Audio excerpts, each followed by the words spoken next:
Corona का कहर अभी थमा नहीं है। उससे पहले ही एक और बीमारी काल बन चुकी है।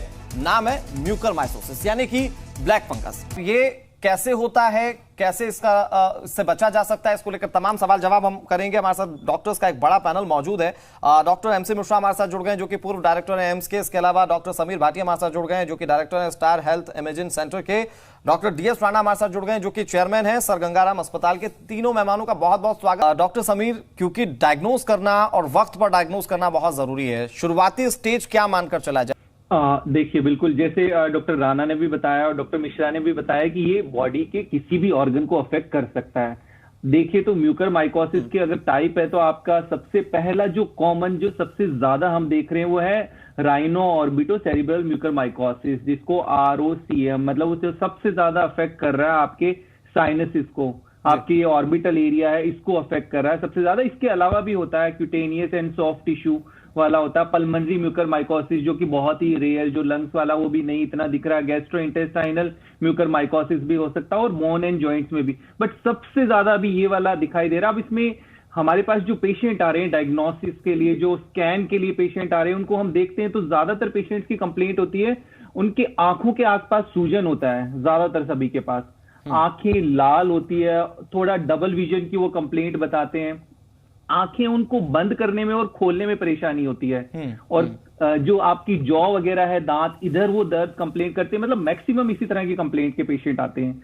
अब इसमें बात ये आ गई कि इसके फेजेस हैं, ज्यादातर हम देखें कि इनिशियली अगर फर्स्ट फेज में डिटेक्ट हो जाता है तो काफी अच्छा इसका ट्रीटमेंट मैनेज हो जाता है, पर ज्यादातर अभी जो पेशेंट देख रहे हैं वो थोड़ा सा लेट आ रहे हैं। मतलब इसके अंदर हमें देखना पड़ता है कि आपका जो है इन्वॉल्वमेंट बोन का कितना है। डॉक्टर समीर, क्योंकि अभी जो दर्शक देख रहे होंगे, सवाल बहुत सारे हैं इसको लेकर, बहुत शुरुआती स्टेज है इस बीमारी के पता लगने का, क्योंकि पहले तो लोग जानते ही नहीं थे इसके बारे में।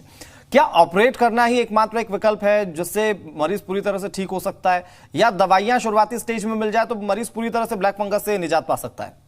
देखिए, दोनों तरह से, जिस तरह से मैंने आपको बताया कि फेज वन के अंदर आपका सबसे पहले, जैसे डॉक्टर राणा ने भी बताया कि ये एंटर कहां से करेगा, आपके नोज से एंटर करेगा या माउथ से, तो सबसे पहले साइनस को अफेक्ट करेगा। तो कई बार क्या होता है, इनिशियली टाइम पे अगर वो डिटेक्ट हो जाए तो उसी एरिया को जो है रिमूव किया जाता है, उसी एरिया को क्लीन किया जाता है, उसी एरिया को ऑपरेट किया जाता है, और उसके बाद इसकी दवाइयां थोड़े लॉन्ग टर्म के लिए चलती है और वो दवाइयों की भी मॉनिटरिंग होती है, जैसा जी। डॉक्टर डीएस राणा जी, क्योंकि आज एम्स की डॉक्टर है उमा कुमार, उन्होंने एक बड़ी बात कही। उन्होंने कहा कि जो कॉर्पोरेट ऑक्सीजन यूज होता था वो ऑक्सीजन दरअसल लोगों के लिए ज्यादा घातक है। ये एक वजह हो सकती है जिसकी वजह से लोगों को म्यूकरमाइकोसिस जैसी परेशानियां हो रही हैं, क्योंकि उसमें नमी ज्यादा होती है, उसकी सफाई बार बार नहीं की जाती, जबकि मेडिकल ऑक्सीजन के टर्म्स दूसरे होते हैं। ये भी एक कारण में ही कह रहा हूं ना कि जब इसकी स्टडी करेंगे तो कई कारणों पर, कई पहलुओं पर स्टडी करनी पड़ेगी। जैसे मैं कह रहा हूँ कि हमारे पास आज की डेट में 59 केसेस हैं, तो सिर्फ 3 केस जो है वो माइल्ड केस जो गंगारा में हुए हैं, बाकी सारे केस बाहर से आए, कहाँ से आए, क्या हुआ, क्या थेरेपी मिली। और उसमें भी मैं बता दूं कि सिर्फ वो जो डायबिटीज के पेशेंट हैं जिनको ऑलरेडी डायबिटीज हो, 35 पेशेंट हैं और 13 पेशेंट ऐसे हैं जिनको डायबिटीज हो गई स्टीरॉयड देने से। सर, ये जो ब्लैक फंगस है जो लोगों के शरीर में पाई जा रही है और वो फफूंदी, क्या किसी तरह से कोई रिलेटिविटी है इन दोनों के बीच में? देखिए, इसमें सबसे महत्वपूर्ण बात जानने वाली ये है कि ये फंगस तो हमारे सराउंडिंग में होता ही है। सबसे ज्यादा हम बात करें तो सॉइल में, मिट्टी के अंदर, प्लांट्स में, तो ये तो प्रेजेंट है आपके एटमॉस्फेयर में। वही जैसे बताया, अपॉर्चुनिस्टिक है कि जिस समय इसको मौका मिलता है उन पे अटैक कर देता है जिनका इम्यूनिटी सिस्टम पहले से, इम्यून सिस्टम कॉम्प्रोमाइज्ड है, इम्यून सिस्टम वीक है या ठीक से काम नहीं कर रहा, या जैसा बार बार बताया जा रहा है जिनको अनकंट्रोल्ड डायबिटीज है।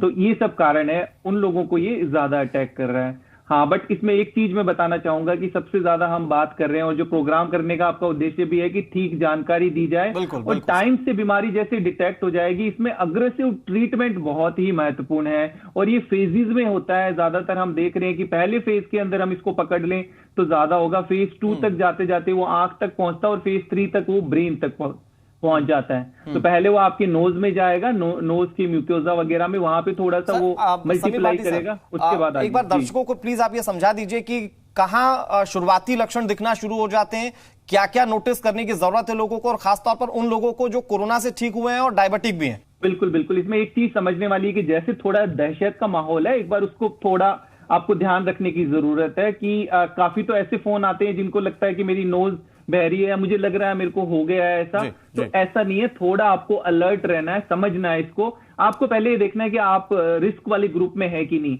आप कोविड से रिकवर्ड हैं और आपकी डायबिटीज कंट्रोल में नहीं रहती है या कोई और ऐसी गंभीर बीमारी या कोई कोमॉर्बिड है, पहले तो ये ध्यान रखिए। और उसके बाद अगर आपको शुरुआती सिम्टम आ रहे हैं, जैसा मैंने बताया सबसे ज्यादा कॉमन अभी आ रहा है जो फेस वाला पार्ट है, राइनो ऑर्बिटो सेरिब्रल वाला, आपकी नाक बंद हो रही है, आपके आंखों के आसपास स्वेलिंग आ रही है, आपको तुरंत आपको कांटेक्ट करना है अपने डॉक्टर से, अपने ईएनटी डॉक्टर से, और तुरंत जाके अपनी जांच करा के इसका ट्रीटमेंट शुरू कराना कि जितना जल्दी हम पकड़ लेंगे उतना जल्दी एग्रेसिवली ट्रीटमेंट करा पाएंगे। डॉक्टर एमसी मिश्रा सर, मैं आपसे समझने की कोशिश करता हूं सर, कितना जान पाए हम म्यूकरमाइकोसिस को? देखिए, इसका रूट प्रॉब्लम अभी तक नहीं पता है कि ये क्यों हो रहा है जी। उसमें हम लोग यही कह रहे हैं बार बार कि डायबिटीज, अनकंट्रोल्ड डायबिटीज, जिनको कोविड हो चुका है, ठीक हो गए हैं, स्टेरॉइड लिया हुआ है, लेकिन ऑक्सीजन कितनों को मिली है उस पर अभी तक हमने कोई बहुत ज्यादा सीरियस विचार विमर्श नहीं किया है जी। तो ये देखिए, बहुत जल्दी मैं समझता हूँ इस पर सारे हॉस्पिटल्स को जो भी पेशेंट आ रहे हैं उनसे हिस्ट्री लेके अच्छे से बहुत फास्ट ट्रैक पे अर्जेंसी करके इसको लाना है, जिससे कि कम से कम और लोग बचाए जा सकें इसमें। आखिरी सवाल sir, doctor Sameer Bhati sir, क्योंकि अभी ये कहा जा रहा है कि साफ सफाई रखना बहुत जरूरी है और मास्क को धोना भी बहुत जरूरी है, सर इसको लेकर क्या गाइडलाइंस है, क्या स्पष्टीकरण है? देखिए, बिल्कुल हम ये तो बात कर ही रहे हैं शुरू से, जो हमारे रिस्क फैक्टर वाले पेशेंट्स हैं उनको तो बिल्कुल ये सब चीजों का बहुत ही एक्स्ट्रा ध्यान रखना है। अभी बिल्कुल उनको कोविड से रिकवर होने के बाद वो कई बार लापरवाह हो जाते हैं, उनको अपनी शुगर मॉनिटरिंग करने के साथ साथ साफ सफाई का बहुत ध्यान रखना है। अभी बाहर प्लांटेशन घूमना और ये सब चीजें उनको थोड़ा अभी अवॉइड ही करना चाहिए। ठीक है सर, बहुत शुक्रिया doctor MC Mishra ji, doctor Sameer Bhati, doctor DS Rana और डॉक्टर एसएन सिंह जी हमारे साथ जुड़ने के लिए और पूरी चर्चा में शामिल होने के लिए।